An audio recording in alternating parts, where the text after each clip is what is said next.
Hi class, in this video, we are going to continue our discussion about solving real-life problems involving rational functions, equations, and inequalities. Again, let's not forget the strategies or steps for solving word problems. First thing, always read the problem closely. Then, identify your unknown quantities, and if it helps, draw a diagram. And also, of course, identify your known quantities. Then always write your equation. An equation that will relate your quantities, specifically your unknown and known quantities. Then you will solve and finally check your answer. For this video, we will discuss or focus on fraction problems. Fraction problems. So let's have our first example. So if a certain number is subtracted from the numerator and added to the denominator of 9 over 19, then the new fraction is equivalent to 1 over 3. So find the number. So first thing we have to do is to represent our unknown. And our unknown here is the number, the certain number. So we will have let n or x, depende sa inyo yan. So we will represent by letting n be equal to the unknown number. Then after that, we will now write our equation. Sabi 9 over 19. So subtract in the numerator yung certain number, and in our denominator yung i-add natin yung certain number sa ating denominator. Then they will be equal to 1/3. So when you write it in an equation, that is 9 minus n over 19 plus n is equal to 1/3. So ayan na. You have your equation. You can now solve for your n by first thing, multiply na lang natin. No? Pwede natin i-cross multiplication yung ating dalawang fraction. So we will have now 1 times 19 plus n is equal to 3 times 9 minus n. So cross multiply lang po natin yan. Then next, what we're going to do is to distribute yung ating 1 at or apply distributive property. So 1 lang naman yan times a number. So that is just equal to itself. So that is 19 plus n equal to 3 times 9 is 27, and 3 times n is 3n. So that is 27 minus 3n. Then simplify na lang po natin by isolating or transferring natin yung ating mga variables in one side of our equation. Then yung ating mga constant sa other side of our equation. So pwede natin isang i-transpose. Transpose natin. Simplify. We will have 19. Ayan po, no? Dito sa ating left side, isolate natin yung ating mga terms with variable, which is 3n plus n.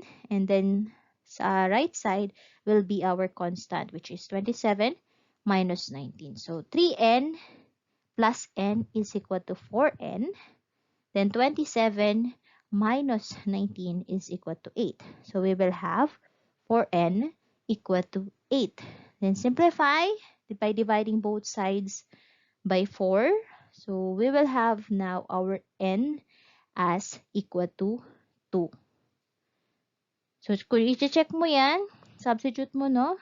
Yung 2 sa ating original equation or working equation, that is 9 minus 2 equal to 7. Then 19 plus 2 is 21. So 7 over 21 is definitely equal to 1/3. Therefore, our unknown number is 2. Next problem, we have the denominator of a fraction is 1 less than twice the numerator. If 7 is added to both the numerator and denominator, the resulting fraction is 7 over 12. So what is the original fraction? So para po ma-solve natin to, unahin po muna nating intindihin, no? Yung ating problem. So imahimayin natin siya per sentence. So ganun pa rin naman po yung process, no? We have to represent our unknown quantities. And for our case here, we have our denominator daw from our first sentence. The denominator of a fraction is 1 less than twice the numerator. So therefore, we have to first represent our numerator. Then we can get our denominator. So let's say that our A be equal to the to the numerator. Then our denominator will be 2a minus 1. So, saan nanggaling itong 2a minus 1? This is from our first statement. Sabi, the denominator of a fraction is 1. Ayan po, no? 1 less than twice our numerator, which is, ang ating numerator is now represented as a. So, therefore, ano ang ating resulting fraction or ang ating fraction rather? We have a over 2, 2a minus 1. So, ito yung ating fraction. Then, let's move on to our second statement. Sabi dito is 7 is added to both the numerator and denominator. And it will have a resulting fraction of 7 over 12.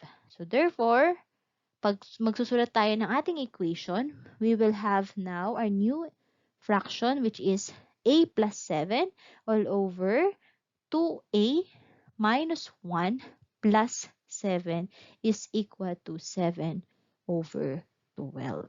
So, ayan na yung ating working equation. So, we can now solve for our a, and then from solving our a, we can solve or find the original fraction of our problem, kung ano yung hinihingi. So, for us to solve this one, we have to first simplify natin siya by cross-multiplying yung ating dalawang fraction. So, when we multiply, we will have now 7 times 2a minus 1 plus 7 equal to 12 times a plus 7. So, ginawa lang po natin, we just cross multiply. Then, simplify po muna natin yung nasa bracket natin. Simplify terms inside our bracket. Then, kopyahin lang po natin yung ating ibang parts ng equation. So, we will have 7 times 2a plus 6 equal to 12 times a plus 7.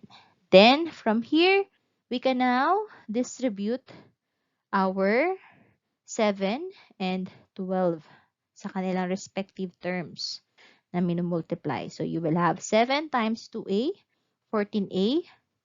7 times 6 is 42. Equal to 12 times a, 12a, and 12 times 7 is 84. Then, now what we're going to do is we are going to solve for a. So, isolate natin yung ating mga terms with unknown variable and yung constant on the other side of our equations. So, you will have 14a minus 12a. Transpose natin or nag-minus tayo ng 12a sa both sides. Then, ganun din ang ginawa natin sa 42. Transpose natin siya o kaya naman nag-minus tayo ng 42 in both sides of our equation. So, you will have now 14a minus 12a equal to 84 minus 42. So, simplify. It will be 2a equal to 42. Then dividing both sides by 2, our a now is equal to 21. So take note that this is not our final answer, no? Kasi ang hinihingi or what is asked in our problem is what is the original fraction. And based from our representation, ang A po dito na na-solve natin is just the numerator. We still have to find the denominator and our resulting or original fraction. So, madali lang kasi we have our A, yung value ng A natin. So, what we're going to do is to just substitute our 21.